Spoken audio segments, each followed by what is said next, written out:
فرض رسول الله صلى الله عليه وسلم زكاة الفطر أو صدقة الفطر صاعا من تمر أو صاعا من شعير على العبد والحر والذكر والأنثى والصغير والكبير من المسلمين، وأمر بها أن تؤدى قبل خروج الناس إلى الصلاة. متفق عليه، يعني قبل الصلاة العيد وقبلها بأيام كما سنذكره. طيب، النبي عليه الصلاة والسلام نص قال زكاة الفطر صاعا. الصاع هو ربع حفنات من الإنسان متوسط. الحفنات يختلفوا، حفنة تاعي وتاعه وتاعه، لكن احنا نقولوا الرجل متوسط. وبعض الفقهاء تبع مليح، حب يشوف الحفنة تاع النبي عليه الصلاة والسلام قداش كانت، باش تعرف يعني لو كان عند أهل الاختصاص وكذا يروح يشوف ما معنى. لأنه هو الصاع هو 4 أمداد، المد هو الحفنة اللي هو بين 2 كيلو 2 كيلو 40 غرام 2 كيلو 100، يعني على أقصى تقدير. وكاين اللي بالغ يقول حتى 3 كيلو، دوك على حساب الحفنة هذه اللي راح قاس بها هو. احنا نذكر الفائدة العلمية، مذاهب الفقهاء في المسألة. الفقهاء بالتتبع على حسب ما بحثت فيها أنا على مدى سنوات فيها 5 أقوال. قول الجمهور الذين قالوا لا تخرج إلا طعاما، وقول أبي حنيفة الذي قال تخرج طعاما وأجاز أن تخرج نقدا، ومذهب إسحاق بن راهويه الذي قال لا تخرج نقودا إلا للضرورة، ومذهب ابن تيمية رحمه الله قال تخرج حسب حاجة الفقير. هذول لهم يتكلموا فقهاء كبار. وقول عند السادة المالكية قاله الإمام أبو الوليد الباجي قال تخرج نقدا ولكن مع الكراهة، وفضل الطعام. إذن شوف اختلاف فقهاء.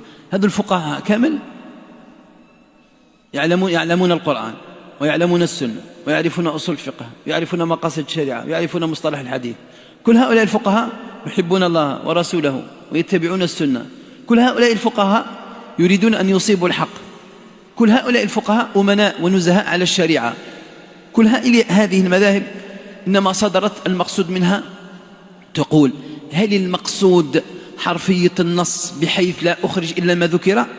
وهنا فيه رد حتى الذين قالوا بالطعام، لأن النبي عليه الصلاة والسلام ذكر التمر والشعير، في حين لما نشوف القائمة التي تذاع وتنشر فيها عدس، فيها لوبيا، فيها الجلبانة، فيها هذه لم تذكر. لو كان تقول لي أنا نتمسك بالنص النبوي صح، لم يذكر النبي لا جلبانة ولا لوبيا ولا عدس. راح تقول لي بالقياس، نقول لك إذا قلت بالتعبد فليس لا يحق لك القياس، لأن القياس لا يقال في التعبديات. هذا صح مستوى شوية، معليش لابد نديروه باش الناس يطلعوا يكون عندهم بعد نظر. خلاصة الأمر أن الأمر واسع، ولا سيما إذا استفتيت أو اتبعت مذهبا إسلاميا معتبرا ومحترما. فالذي اختارته وزارة الشؤون الدينية في الجزائر هو مذهب القائلين بالنقد، قال لك حسب مصلحة الفقير وحسب حاجات الناس في هذا الزمن. والذي اختار أن يخرجها طعاما، لم يأتي أحد إلى بيته وأخذ منه النقود. كل إنسان درك حر في سلوكه. ما جاتش الشؤون الدينية ولا جاء الإمام تاع المسجد وجاك للبيت قال لك هاتم دراهم ولا هاتم عدس ولا حمص ولا حبوب ولا شيء من هذا القبيل. انت راك في ساعة من أمرك، ما فيش داعي نتحارب كل سنة.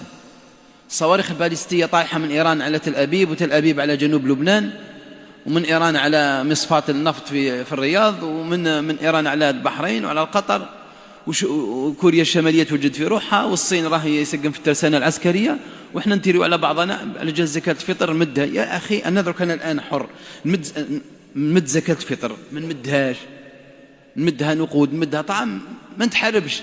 كي نفسح مجال نقاش مع مع إنسان قال ما هو الراجح كذا، في هدوء وفي نقاش علمي هادئ. هذه النصيحة. من جهة قلت الأمر واسع، من اختار أحد هذه المذاهب فهو على خير.